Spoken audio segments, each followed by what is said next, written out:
الحمد لله رب العالمين والصلاة والسلام على رسوله محمد وعلى آله وأصحابه أجمعين. أما بعد، فإن أحسن الحديث كتاب الله، وأحسن الهدي هدي محمد صلى الله عليه وسلم، وشر الأمور محدثاتها، فإن كل محدثة بدعة، وكل بدعة ضلالة، وكل ضلالة في النار. اعوذ باللہ السمیع العلیم من الشیطان الرجیم، بسم اللہ الرحمن الرحیم.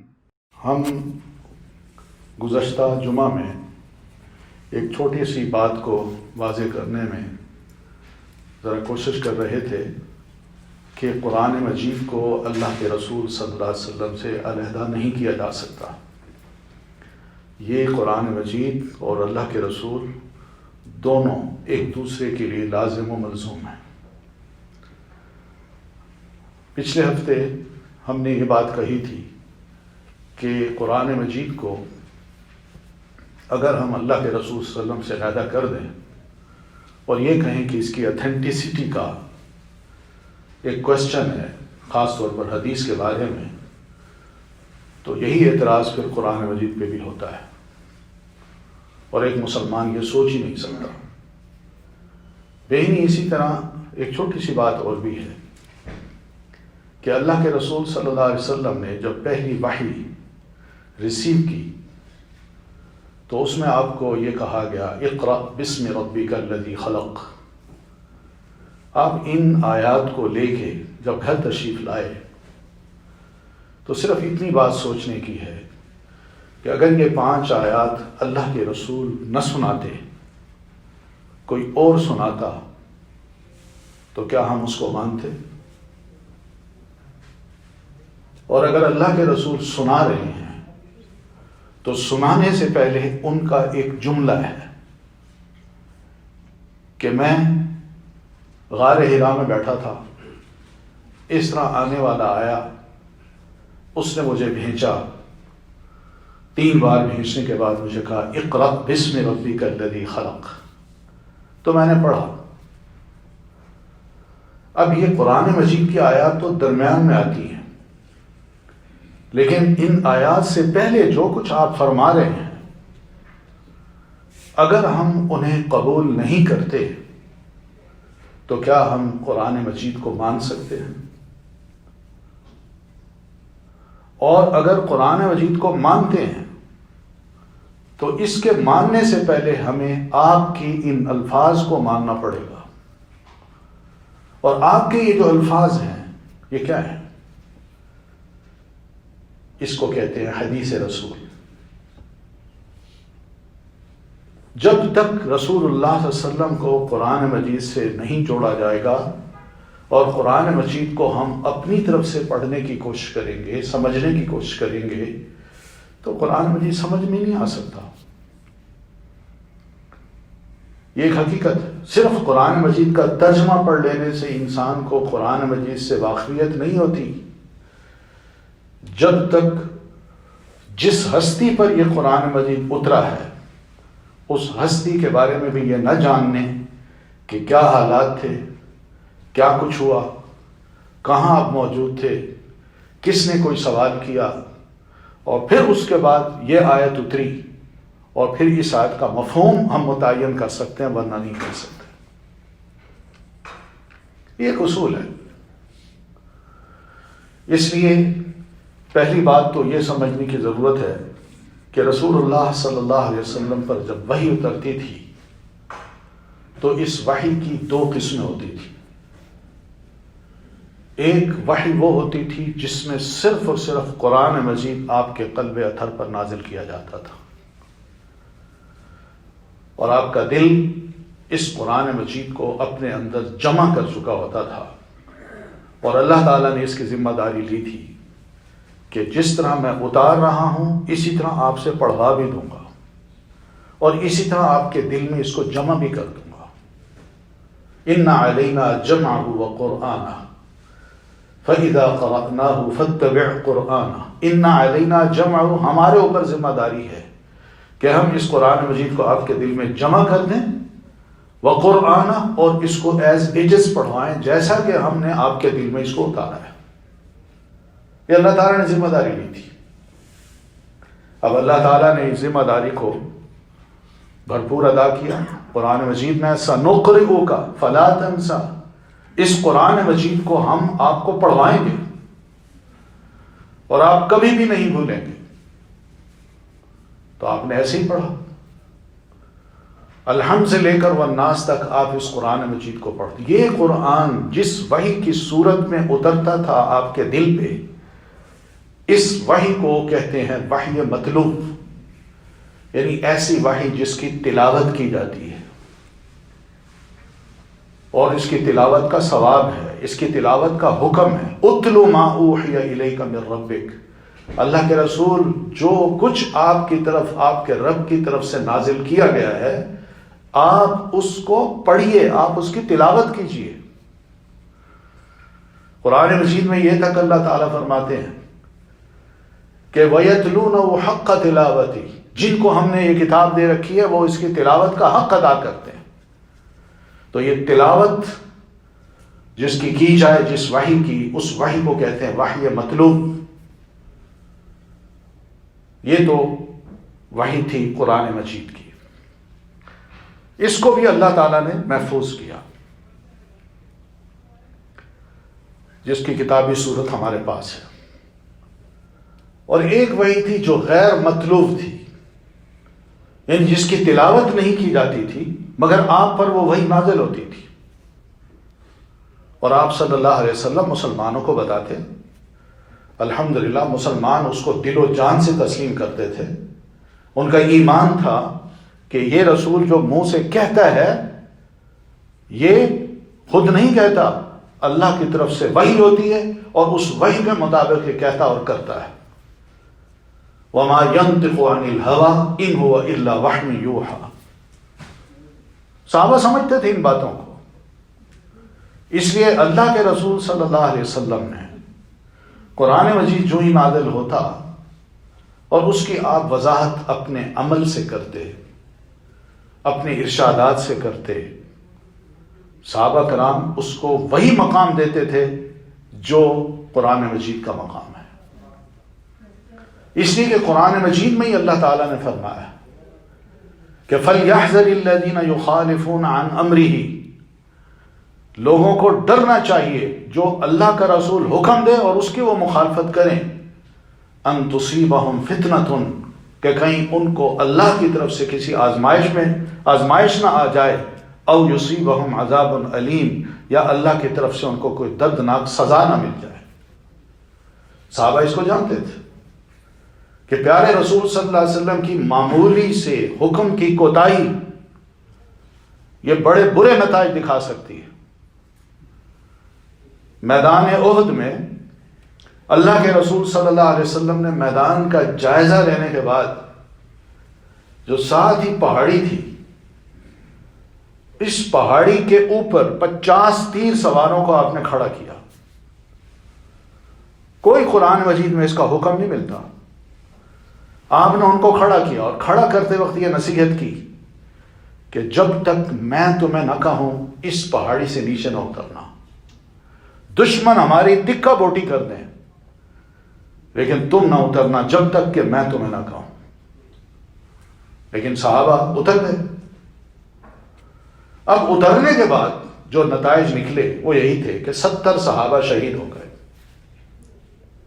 جس میں سیدنا حمزہ رضی اللہ تعالیٰ عنہ بھی ہیں. یہ شہادتیں ہوئیں. اب لوگوں نے ایک سوال کیا، جو منافق تھے، یہ کیسے ہو گیا؟ ہمیں تو وعدہ کیا گیا تھا کہ آپ جنگ پہ چلیں، آپ جیتیں گے. یہ تو بہت بڑا المیہ ہو گیا کہ گھر گھر میں کوہرام مچا ہوا ہے، بچے یتیم ہو گئے ہیں، عورتیں بیوہ ہو گئی ہیں. یہ کیسے ہوا؟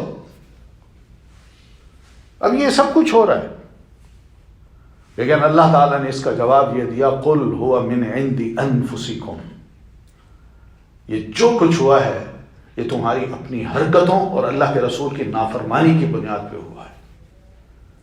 معمولی سا حکم تھا، لوگوں نے اس کو اہمیت نہیں دی. جن لوگوں نے اہمیت نہیں دی نتیجہ کیا نکلا؟ اور اللہ تعالیٰ نے اس کی تائید کی ہے کہ اللہ کے رسول نے جب تمہیں کہا تھا کہ اس جگہ کو نہ چھوڑنا، تم نے کیوں چھوڑا؟ کیوں اللہ کے رسول صلی اللہ علیہ وسلم کی مخالفت کی؟ آپ صلی اللہ علیہ وسلم مکہ میں ہیں، ہجرت سے پہلے نماز فرض ہوئی، رسول اللہ صلی اللہ علیہ وسلم نے نماز پڑھنا شروع کی۔ نماز آپ اس طرح پڑھتے تھے کہ حکم یہ آپ کو دیا گیا تھا کہ بیت المقدس کی طرف رخ کر کے نماز پڑھنا ہے، لیکن اس حکم کا ذکر قرآن مجید میں نہیں ہے۔ پڑھیں آپ، کہیں بھی نہیں ملے گی کوئی آیت۔ وہی وہ وحی جس کو میں کہہ رہا ہوں، جو وحی غیر مطلوب، قرآن مجید نہیں، قرآن مجید کے علاوہ جو وحی اترتی تھی۔ تو اللہ کے رسول صلی اللہ علیہ وسلم نماز پڑھتے تھے ادھر رخ کر کے۔ آپ مدینہ تشریف لائے تب بھی آپ نماز پڑھ رہے ہیں بیت المقدس کی طرف رخ کر کے۔ 17 مہینے تقریباً گزر گئے، اور پھر اس کے بعد اعتراضات بھی شروع ہوئے۔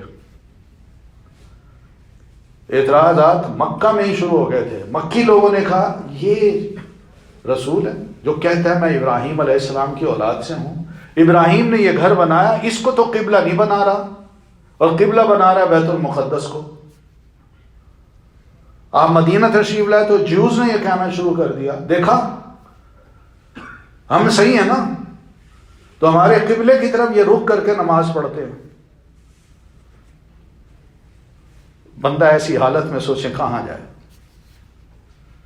تو اللہ کے رسول صلی اللہ علیہ وسلم وحی کے مطابق چل رہے تھے۔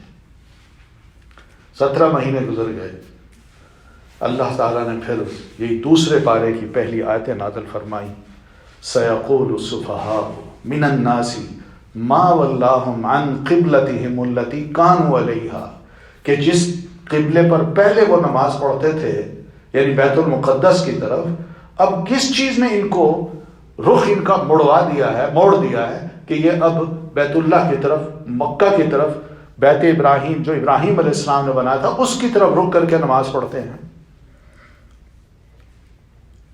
تو اب دیکھیے آپ کے اس عمل کی تائید اللہ تعالیٰ نے کی ہے کہ نہیں؟ کیا اس کو غلط کہا ہے؟ یہ کیا چیز تھی؟ یہ وحی تھی۔ پیارے نبی علیہ الصلاۃ والتسلیم کو اللہ تعالیٰ قرآن مجید نازل کر کے بھی وحی عطا فرما رہا تھا، اور قرآن مجید کے علاوہ بھی آپ کے دل میں وہ باتیں نازل کر کے آپ کے منہ سے اور آپ کے عمل سے وہ عمل کروا رہا تھا، تاکہ لوگوں کے یہ علم میں آ جائے کہ اللہ کا رسول جس طرح قرآن مجید سے جڑا ہوا ہے، ہم نے بھی اس کو جوڑ کے رکھا ہوا ہے۔ اس لیے رسول کا کوئی عمل، کوئی کام، کوئی قول قرآن مجید سے جدا نہیں ہوتا۔ ان دونوں کو ایک دوسرے سے جدا کرنا بہت بڑا ظلم ہے، بہت بڑی زیادتی ہے۔ قرآن مجید میں بہت سی ٹرمز ہیں، ٹرمینالوجیز ہیں جو اللہ تعالیٰ نے استعمال کی ہیں۔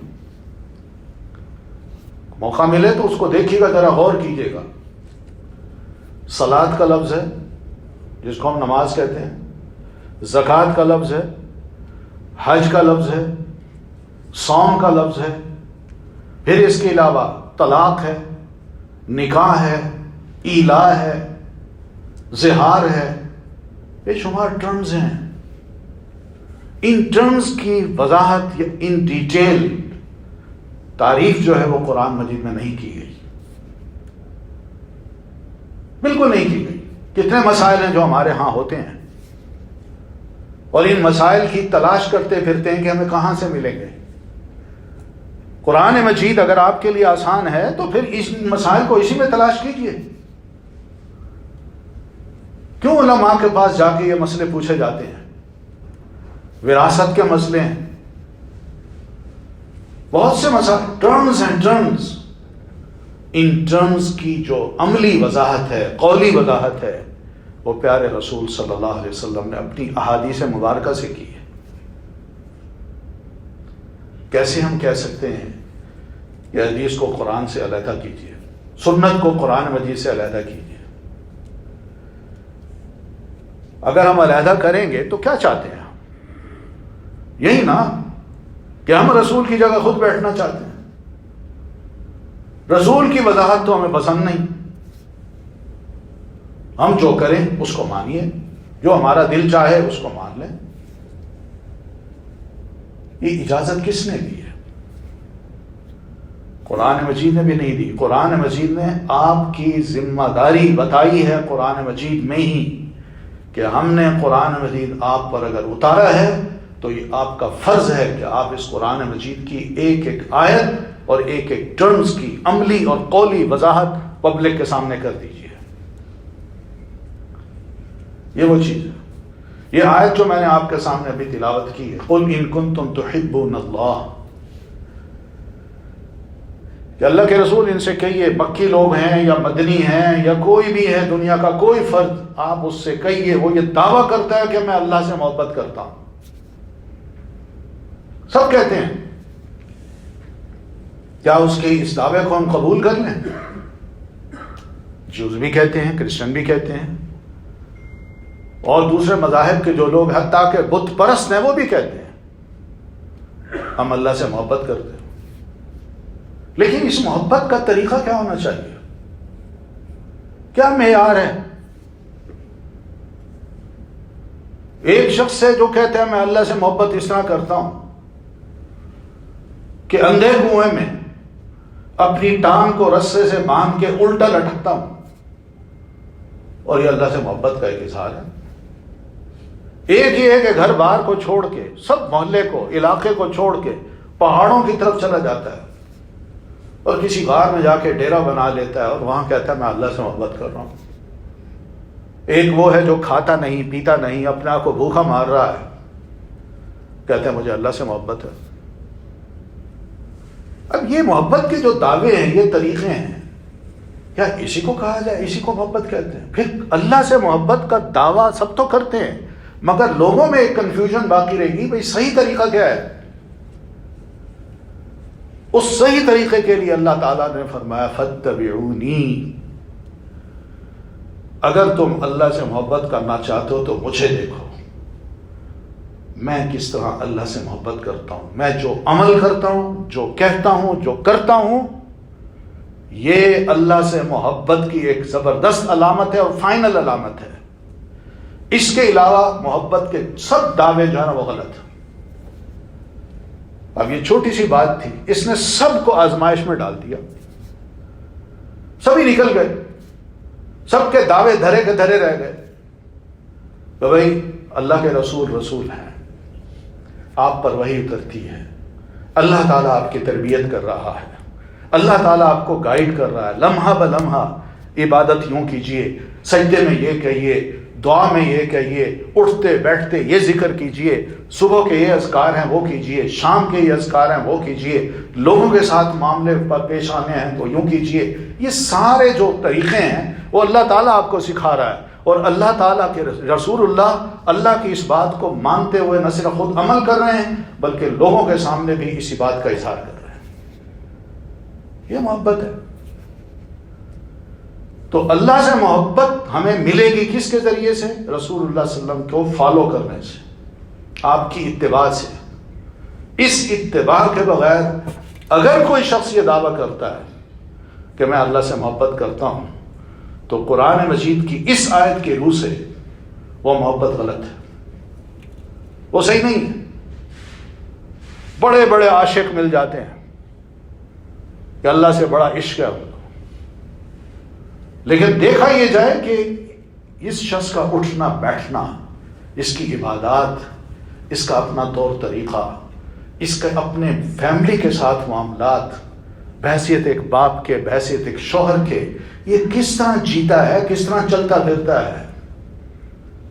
یہ چیز دیکھ کے اور پھر اللہ کے رسول صلی اللہ علیہ وسلم کی سیرت کو بھی سامنے رکھ کے موازنہ کر کے اندازہ کیا جا سکتا ہے کہ محبت میں یہ بندہ سچا ہے یا جھوٹا ہے. معیار آپ کی ذات ہے، آپ صلی اللہ علیہ وسلم ہی ہیں. تو اس لیے رسول اللہ صلی اللہ علیہ وسلم کو قرآن مجید کے ساتھ رکھنا یہ ایمان کا حصہ ہونا چاہیے. قرآن مجید نے اسی وجہ سے کہا کہ اطیعوا اللہ و اطیعوا الرسول، اللہ کی اطاعت کرو، رسول کی اطاعت کرو۔ اور پھر رسول کی اطاعت کے بارے میں اللہ تعالیٰ نے یہاں تک کہہ دیا من یطع الرسول فقد اطاع اللہ۔ ہم چونکہ وحی کر کے اللہ کے رسول صلی اللہ علیہ وسلم کو سب کچھ سکھا رہے ہیں، سب طریقے بتا رہے ہیں، عبادات کے، معاملات کے، اخلاقیات کے، سب بتا رہے ہیں، تو رسول چونکہ ان پر عمل کرتا جا رہا ہے، تو لہٰذا جو شخص اللہ کے رسول کی اطاعت کرتا چلا جا رہا ہے وہ یہی سمجھے کہ اس نے اللہ کی اطاعت کر دی۔ اور رسول اللہ صلی اللہ علیہ وسلم کو ایک طرف کر کے بندہ اگر کہے کہ میں اللہ کا بڑا فرما بردار ہوں، اس کی کیا علامت ہے؟ رسول اللہ صلی اللہ علیہ وسلم کو تو وہ مان نہیں رہا۔ آپ کی سیرت، آپ کے اخلاق، آپ کے بتائے ہوئے طریقے اگر وہ تسلیم نہیں کر رہا تو پھر اللہ کی اطاعت کا دعویٰ کہاں ہے؟ تو اس لیے یہ بات بڑی اہم ہے، قرآن مجید کو ہمیں بار بار پڑھنا چاہیے، اپنی مرضی کی آیات لے کے ان آیات کا معنی و مفہوم صرف اپنے دل کی تسلی کے لیے اختیار کر لینا، یہ قرآن مجید کا صحیح مطالعہ نہیں ہے۔ قرآن مجید کو پڑھیں تو ہر مقام پہ آپ کو رسول اللہ صلی اللہ علیہ وسلم نظر آتے ہیں، نبی نظر آتے ہیں، اور ان کی اطاعت نظر آتی ہے، ان کی اتباع نظر آتی ہے۔ اس کے بغیر گزارا نہیں ہو سکتا ایک مسلمان کا۔ اللہ تعالی ہم سب کو سمجھ دے اور توفیق دے کہ ہم قرآن مجید کو صحیح طریقے سے، صحیح معنوں میں سمجھ پائیں، اور اس طرح ہم اللہ کے رسول صلی اللہ علیہ وسلم کے ساتھ بھی جڑ سکیں۔ اقول قولی ھذا واستغفر اللہ لی ولکم ولسائر المسلمین برحمتک یا ارحم الراحمین۔